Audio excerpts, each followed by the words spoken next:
Assalamualaikum warahmatullahi wabarakatuh anak-anak. Apa kabar semuanya? Kembali lagi di YouTube channel Ibu. Kita hari ini akan membahas materi tentang teks eksposisi di bab kedua. Jadi sudah siap belajar anak-anak? Kalau sudah, kita bisa langsung lihat kompetensi dasarnya yuk. Oke, kompetensi dasar untuk teks eksposisi yaitu 3.1 mengidentifikasi permasalahan, argumentasi, pengetahuan, dan rekomendasi teks eksposisi yang didengar dan atau dibaca.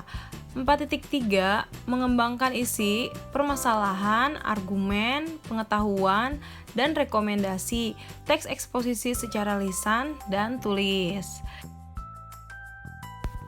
Tujuan pembelajarannya di sini yaitu diharapkan peserta didik dapat mengidentifikasi permasalahan, argumentasi, pengetahuan, dan rekomendasi teks eksposisi yang didengar dan dibaca, serta terampil mengembangkan isi, permasalahan, argumen, pengetahuan, dan rekomendasi teks eksposisi secara lisan dan tulis dengan semangat dan percaya diri serta kreatif selama proses pembelajaran.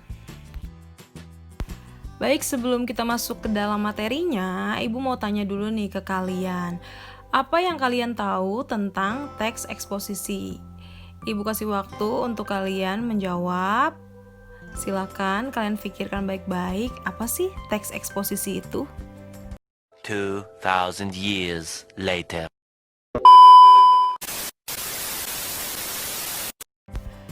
Baik, mungkin beberapa di antara kalian masih banyak yang tidak tahu tentang teks eksposisi, atau mungkin ada yang sudah bisa menjawab atau sudah tahu tentang teks eksposisi. Yap, betul. Teks eksposisi adalah sebuah karangan atau paragraf yang mengandung informasi atau pengetahuan yang mencoba digambarkan dalam bentuk yang padat, singkat, dan jelas.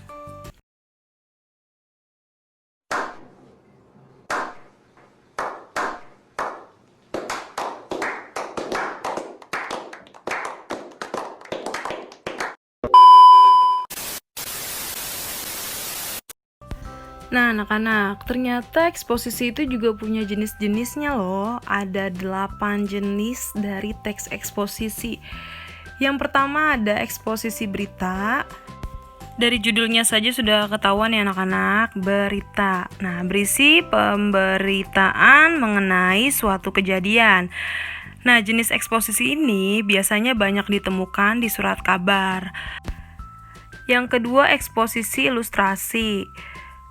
Nah, berisi gambaran sederhana atau bentuk konkret sebuah ide. Penulisan eksposisi jenis ini biasanya menggunakan frasa penghubung. Kata-katanya atau kalimatnya seperti ilustrasi berikut ini dapat diilustrasikan seperti, atau bagaikan. Seperti itu ya anak-anak. Lalu yang ketiga ada eksposisi proses. Berisi petunjuk pembuatan, petunjuk penggunaan, atau cara-cara tertentu. Eksposisi jenis ini sering ditemukan pada buku-buku. Sudah jelas, dari judulnya saja sudah eksposisi proses, ada petunjuk penggunaan, petunjuk pembuatan, cara-cara. Lalu yang keempat, eksposisi perbandingan. Berisi ide penulis yang mencoba menerangkan satu ide dalam kalimat utama dengan cara membandingkannya dengan hal lain. Yang kelima, eksposisi pertentangan. Berisi pertentangan antara sesuatu dan yang lain. Jenis ini biasanya menggunakan frasa penghubung seperti akan tetapi, meskipun begitu, dan sebaliknya. Yang keenam, eksposisi definisi. Berisi batasan pengertian sesuatu dengan memfokuskan karakteristik sesuatu itu. Yang ketujuh, eksposisi analisis. Berisi proses memisah-misahkan sesuatu masalah dari suatu gagasan utama menjadi beberapa subbagian, kemudian dikembangkan secara berurutan. Lalu yang terakhir, eksposisi klasifikasi. Berisi pengelompokan ke dalam kategori-kategori. Sampai sini, apa kalian sudah paham? Atau masih ada yang ingin ditanyakan? Kalau ingin ada yang ditanyakan, bisa langsung komen. Apa yang belum paham, nanti kita diskusi di bawah. Oke, kita lanjut ke materi selanjutnya. Setelah kamu mengetahui bahwa eksposisi mencakupi 8 jenis, kamu dapat mendeskripsikan ciri-ciri teks eksposisi melalui proses identifikasi berikut. Bisa kalian lihat di slide yang pertama ada ciri bentuk. Disebut eksposisi apabila sebuah teks mempunyai bentuk struktur berupa tesis, argumentasi, dan penegasan ulang. Yang kedua, ciri makna. Disebut eksposisi apabila sebuah teks mempunyai makna, memaparkan secara jelas bagian-bagian yang hendak dipahami. Yang ketiga, ciri isi. Disebut eksposisi apabila sebuah teks berupa informasi atau paparan yang mencakup berita, ilustrasi, proses, perbandingan, pertentangan, definisi, analisis, dan klasifikasi. Lalu yang terakhir, ciri bahasa. Disebut eksposisi apabila sebuah teks mempunyai ciri bahasa berbentuk menginformasikan atau memaparkan sesuatu yang hendak dijelaskan dengan data tertentu agar diperoleh pengertian yang utuh. Lalu kita sudah masuk ke dalam slide struktur teks eksposisi. Ada 5 struktur teks eksposisi. Yang pertama bisa kalian baca sendiri di slide, berisi pendapat, gagasan, dan keyakinan penulis. Yang kedua, uraian bersifat objektif yang dimaksudkan untuk menambah pengetahuan. Yang ketiga, uraian atau argumentasi diperjelas dengan fakta yang dilengkapi dengan angka, peta, grafik, statistik, gambar, atau bagan sebagai ilustrasi. Dalam eksposisi terdapat bagian yang menjelaskan dilengkapi data atau fakta. Dapat juga berupa bukti-bukti untuk menunjukkan kejelasan paparan. Lalu yang keempat, contoh-contoh yang diuraikan sebagai pelengkap disampaikan melalui analisis dan sintesis. Yang kelima, paragraf diakhiri dengan penegasan ulang pendapat, bukan ajakan atau permintaan dukungan. Baik, kita masuk ke dalam slide kaidah teks eksposisi. Kaidah kebahasaan yang terdapat pada teks eksposisi sekurang-kurangnya dibangun dari unsur-unsur yang meliputi hal-hal berikut. Yang pertama bisa kalian lihat di slide, menggunakan nomina dan pronomina. Nomina merupakan kata benda dasar seperti gambar, meja, rumah, serta nomina turunan seperti pembelian, permainan, kekebalan, dan lain sebagainya. Kalau pronomina adalah kata yang dipakai untuk mengacu pada nomina lain. Pronomina persona seperti saya, engkau, dia, mereka. Pronomina penunjuk seperti ini, itu, sini, situ, dan pronomina penanya seperti apa, siapa, dan mengapa.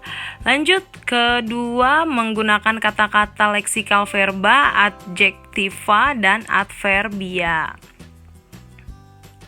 Verba adalah kata kerja, baik bentuk dasar seperti pergi, mandi, lukis, maupun verba turunan seperti perjelas, perbaiki, mengalir. Adjektiva merupakan kata sifat seperti cantik, tampan, susah.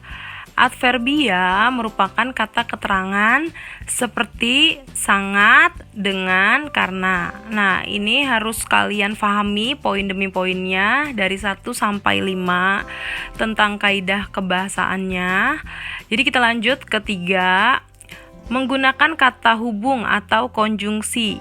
Pasti kalian sudah tidak asing lagi dengan kata konjungsi.